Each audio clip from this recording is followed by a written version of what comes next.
These are the Torres Strait Islands in far north Queensland, a cluster of roughly 270 islands, only 17 of which are inhabited. And this is the ubiquitous Torres Strait Islander flag. It is one of Australia's official flags, alongside the Aboriginal and national flags, though unlike the national flag, it represents only a very small sliver of the population.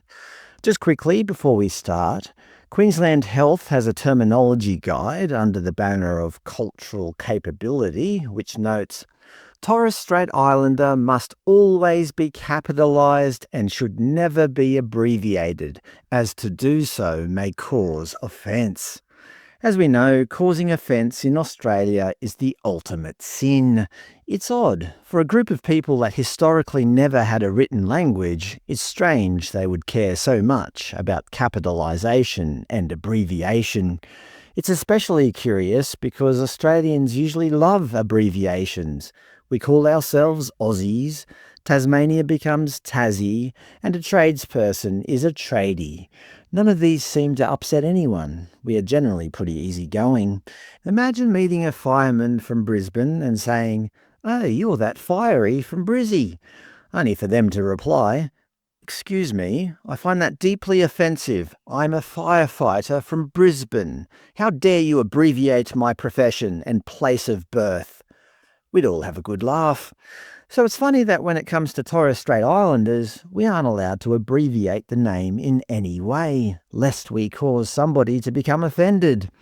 According to the guide, even referring to someone as an islander, even though that's a completely correct term in English, is strictly prohibited. How dare you imply that they are an inhabitant of an island? Perhaps we all just need to lighten up a bit. But the topic of this video, as hinted at before, is the Torres Strait Islander flag. According to the 2021 census, the total population of the Torres Strait Islands is 4,124. Not everyone there identifies as Indigenous, though. The number of residents who identify as Aboriginal and/or Torres Strait Islander is 3,737. At that same time, the total population of Australia was 25.4 million people.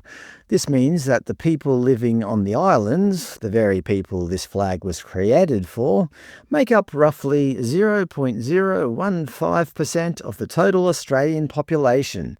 That's just a bit over 1/100th of a percent.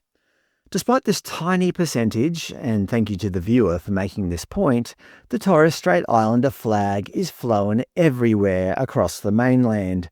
It's at thousands of schools, hundreds of university and TAFE campuses, hospitals, police stations, and council buildings. It's inside government offices, at Indigenous health services, and defence sites. The flag is everywhere. It goes without saying that it's found in places that Torres Strait Islanders historically would never have been able to reach. They were a seafaring island people. They wouldn't have had the means to travel to Melbourne, for example. Yet here we are with the flag draped across this massive continent as if they've conquered the place.